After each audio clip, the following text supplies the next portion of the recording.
지난 영상에서 우리는 일반화의 오류에 관해서 얘기를 나눴습니다. 오늘 영상은 지난 영상의 연장선에 있으니 혹시 지난 영상을 보지 않으신 분들은 그 영상도 함께 보시면 이해의 폭이 넓어질 겁니다.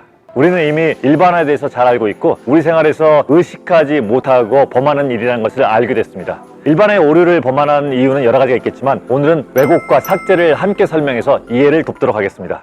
제가 얼마 전 사무실 선반에 페인트 칠할 일이 있어서 페인트를 산 적이 있었는데요. 우리 동네는 페인트 가게가 없어서 제가 어디를 갔다 오다가 그곳에 페인트 가게를 발견하고 되게 힘들게 주차를 하고 페인트를 산 적이 있습니다. 페인트 산 게 별것은 아니지만 그래도 힘들게 필요한 걸 사니까 뿌듯함도 있더군요. 그리고 고속도로에서 나와서 집으로 오는데 제 눈을 의심할 상황이 생겼습니다. 분명히 우리 동네는 페인트 가게가 없었는데 오는 길에 보니까 4군데나 페인트 가게가 있는 겁니다. 그것도 가게 앞에 주차를 여유 있게 할 수 있는 페인트 가게 말입니다. 그 길은 제가 늘 다니는 길이었는데 그동안 저는 페인트 가게를 보고도 삭제를 했었던 겁니다. 삭제는 내가 관심 있는 부분만 선택해서 인지하는 현상입니다. 그동안 페인트 가게는 제 관심의 대상이 아니었기 때문에 페인트 가게를 보고도 선택적으로 그것을 인지하지 않았던 거죠. 분명히 4군데나 가게가 있었는데 없다고 믿었던 거죠. 결과적으로 삭제 때문에 제가 왜곡된 정보를 가지고 있었던 겁니다. 여러분도 의식하지 못하고 삭제하는 것들이 어마어마하게 많을 것입니다. 제가 만약 여러분들을 우리 동네에 초대한다면 모두 다 같은 곳을 다녀간 것이지만 기억에 남는 것은 다 다를 것입니다. 바로 삭제 때문이죠.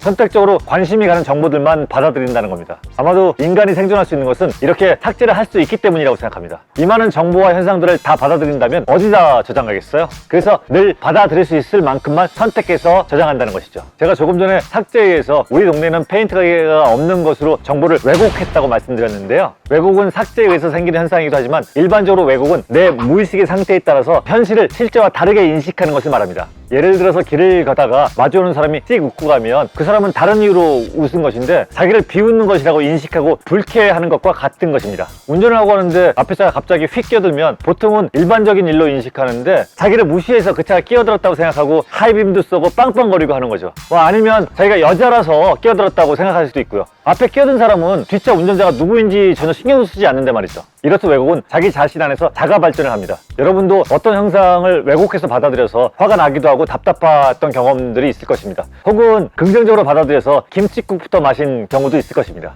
유독 어떤 현상에 대해서 감정의 변화가 크다면 혹시 왜곡해서 그 현상을 받아들이고 있지 않은지 조심스럽게 들여다볼 필요가 있습니다. 예를 들어서 누군가에게 미움을 받아서 마음이 불편해져 있다면 어쩌면 실제로는 그렇지 않은데도 왜곡에 의해서 그렇다고 믿고 있는 경우도 있을 수 있습니다. 스스로 자기 안에 무의식의 영향으로 그렇게 만든 것일 수도 있습니다. 오늘 얘기한 것을 이해하기 쉽게 정리해 보도록 하겠습니다. 저는 어렸을 때 사기를 당한 경험이 있어서 어떤 사람이 친절하게 다가오면 경계부터 합니다. 그때 저한테 사기친 사람은 처음 만나는 날 무척 친절했고 좋은 사람으로 보여서 제 마음이 열렸고 제가 학생이어서 돈이 없는데도 제 전 재산을 빌려주었습니다. 제 통장도 없던 시절이라서 매일 우편함을 보면서 빌려준 돈이 왔는지 확인했었고 그러기를 반복하면서 심한 배신감을 느끼고 그때부터는 친절한 사람들은 다 사기꾼이라는 생각을 하게 됐습니다. 이것은 제가 친절한 사람들은 다 사기꾼이라고 일반화를 시킨 겁니다. 이런 일반화의 오류 때문에 친절한 사람을 만나면 경계부터 하게 되는 것입니다. 그래서 그가 마음으로 보여줬던 진실한 행동들은 다 삭제하고 의심스러운 행동과 말만 기억하게 되는 겁니다. 그의 진실한 행동들을 내가 선택하지 않았기 때문에 제 머릿속에는 그의 의심스러운 말과 행동들만 남아있게 되는 것입니다. 그 사람도 제가 이렇게 그의 마음을 받아들이지 않으니까 지치고 힘든 것은 당연한 것이죠.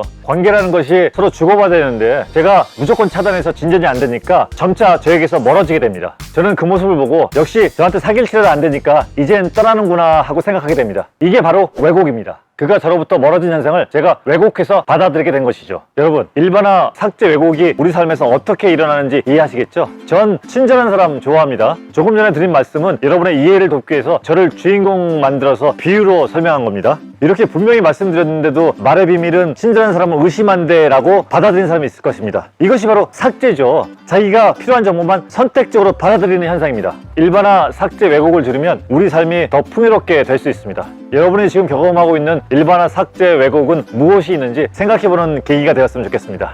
고맙습니다.